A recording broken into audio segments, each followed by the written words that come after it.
Assalamualaikum warahmatullahi wabarakatuh. Salam sejahtera buat kita semua. Salam Om Swastiastu, Namo Buddhaya, salam kebajikan. Menurut pasal 10 KUHP ada dua jenis pidana, yaitu pidana pokok dan pidana tambahan. Adapun macam-macam jenis pidana pokok, yaitu pertama adalah pidana penjara. Pidana penjara merupakan jenis hukuman yang berdasarkan pelaksanaannya mempunyai kemiripan dengan pelaksanaan hukuman pidana kurungan. Hal ini dapat dilihat dari pendapat Satu Kartanegara yang menyatakan kedua bentuk hukuman ini sama-sama dilakukan dengan cara merampas kemerdekaan orang-orang yang melanggar undang-undang tersebut. Hanya saja pada pidana kurungan, si narapidana mempunyai beberapa hak istimewa yang tidak dipunyai oleh narapidana hukuman penjara, dan begitu juga sebaliknya. Adapun hak yang tidak dimiliki oleh narapidana hukuman penjara ialah hak pistol. Sebaliknya narapidana pidana kurungan tidak berhak mendapatkan pembebasan bersyarat. Yang kedua adalah jenis pidana mati. Bentuk pidana ini merupakan hukuman yang dilaksanakan dengan merampas jiwa seseorang yang melanggar ketentuan undang-undang. Pidana ini juga merupakan hukuman tertua dan paling konvensional.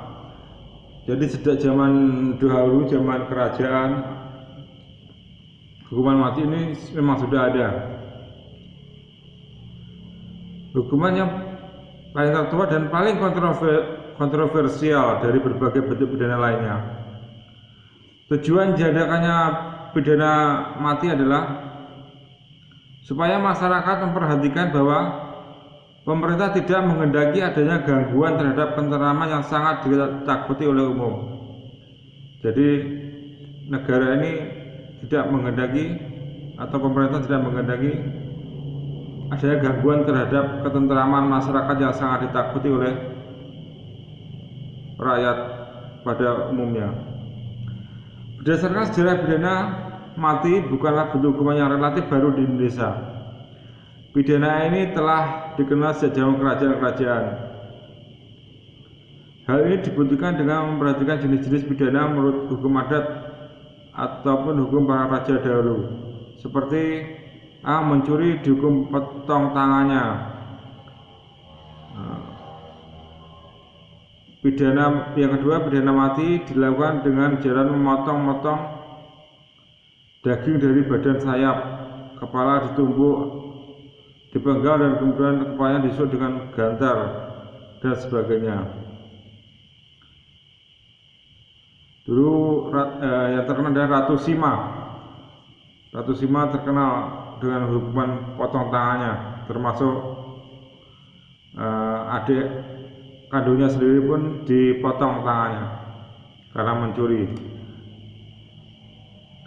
Pelaksanaan eksekusi mati di wilayah Indonesia tidak hanya terpatok pada keterangan di atas. Misalnya di Aceh, eksekusi bisa dilaksanakan dengan lembing. Di Bali dapat dilaksanakan dengan cara ditenggelamkan ke laut. Sedangkan pada suku Batak dilaksanakan dengan cara sistem alternatif, di mana apabila pembunuh tidak membayar uang salah maka eksekusi bisa dilaksanakan, dan berbagai macam jenis-jenis eksekusi mati lainnya. Dengan memperhatikan kebiasaan adat dan hukum adat dari Aceh sampai Irian atau Papua, memperlihatkan kepada kita pidana mati dikenal di semua suku di Indonesia, hingga penulis menarik kesimpulan bahwa bukan Belanda lah yang memperkenalkan pidana mati pada bangsa ini.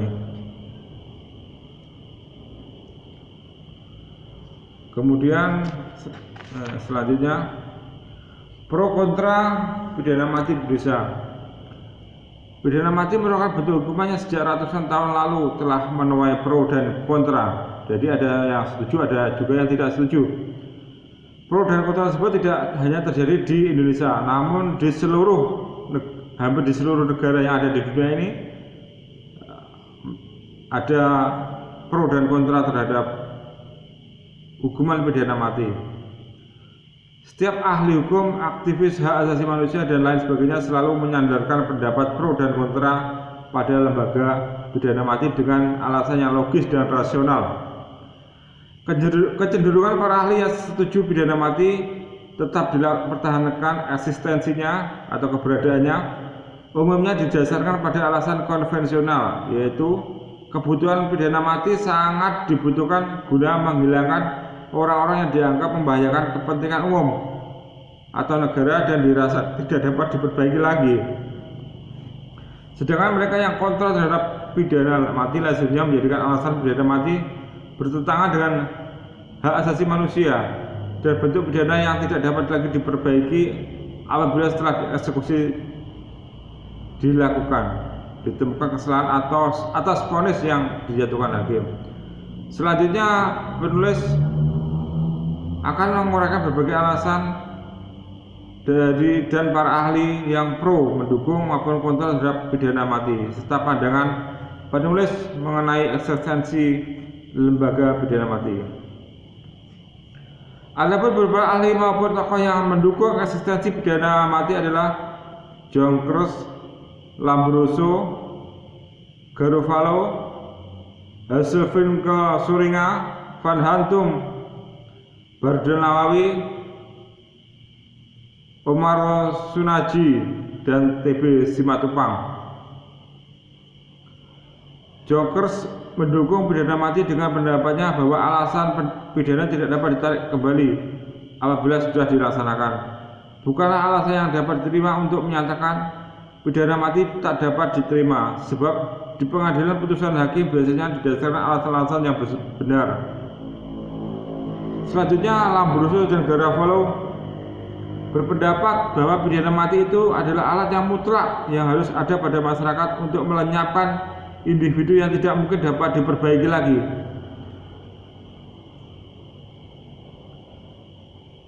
Individu ini tentunya adalah orang-orang yang melakukan kejahatan yang luar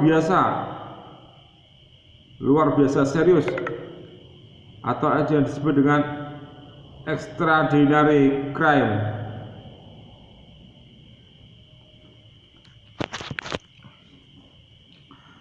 Selanjutnya pada kesempatan kali ini Schuringer berpendapat bahwa pidana mati merupakan suatu bentuk hukuman yang sangat dibutuhkan dalam suatu masa tertentu, terutama dalam hal transisi kekuasaan yang beralih dalam waktu yang singkat.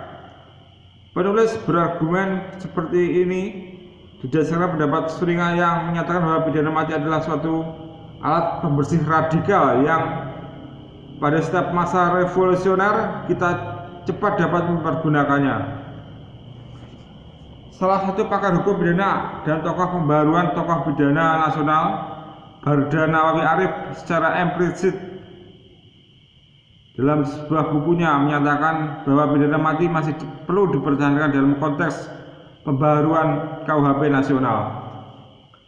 Hal ini dapat penulis gambarkan melalui pendapatnya yang menyatakan bahwa walaupun dipertahankan pidana mati terutama didasarkan sebagai upaya perlindungan masyarakat, jadi lebih menitik beratkan atau berorientasi pada kepentingan masyarakat.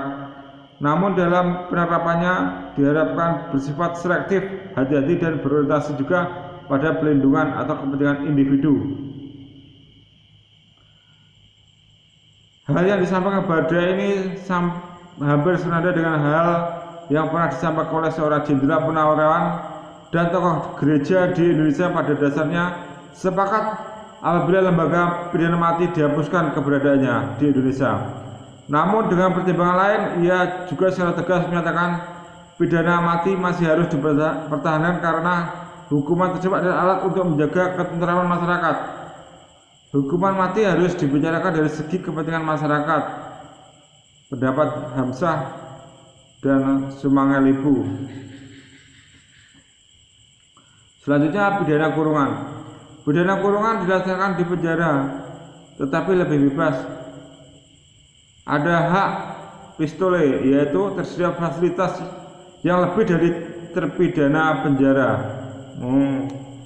Ya mungkin ada hak lebih, ada fasilitas yang lebih hak pistol. Dalam beberapa hal pidana kurungan adalah sama dengan pidana penjara, yaitu a. sama berupa pidana hilang kemerdekaan bergerak, jadi tidak bisa bebas, tidak bisa kemana-mana. B. mengenal maksimum umum, maksimum khusus, dan minimum umum, dan tidak mengenal minimum khusus. C. orang yang dipidana kurungan dan pidana penjara diwajibkan untuk menjalankan pekerjaan tertentu, walaupun narapidana kurungan lebih ringan daripada narapidana penjara. D. tempat menjalani pidana penjara sama dengan tempat menjalani pidana kurungan, walaupun ada sedikit perbedaan, yaitu harus dipisah. Pidana kurungan dan pidana penjara mulai berlaku apabila terpidana tidak ditahan, yaitu pada hari putusan hakim setelah mempunyai kekuatan hukum tetap, dijalankan dieksekusi, yaitu pada saat pejabat kejaksaan mengeksekusi dengan cara melakukan tindakan paksa memasukkan terpidana ke dalam lembaga pemasyarakatan. Akan tetapi apabila pada saat putusan hakim dibacakan, terpidana kurungan maupun penjara sudah berada dalam tahanan sementara, sehingga putusan itu mulai berlaku dijalankan pada hari ketika putusan itu mempunyai kekuatan hukum tetap.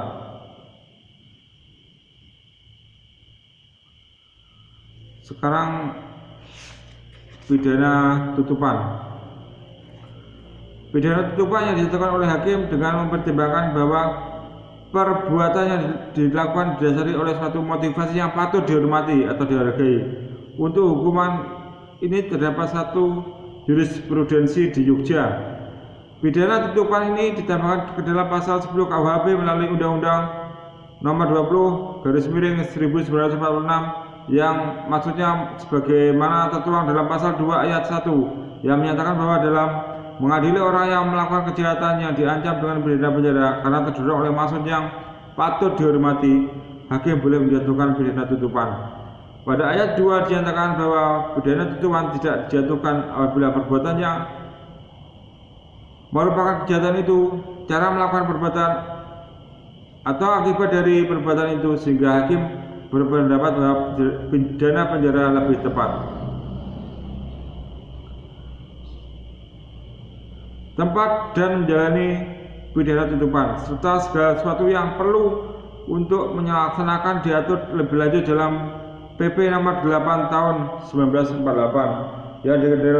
yang dikenal dengan Peraturan Pemerintah tentang Rumah Tutupan. Di dalam Peraturan Nomor 8 Tahun 48 terlihat bahwa rumah tutupan ini berbeda dengan rumah penjara karena keadaan rumah tutupan itu serta fasilitas-fasilitasnya adalah lebih baik daripada yang ada pada penjara. Pasal 33 menyatakan bahwa makanan orang di pidana tutupan harus lebih baik dari makanan orang di pidana penjara. Uang rokok bagi yang tidak merokok diganti dengan uang seharga rokok tersebut.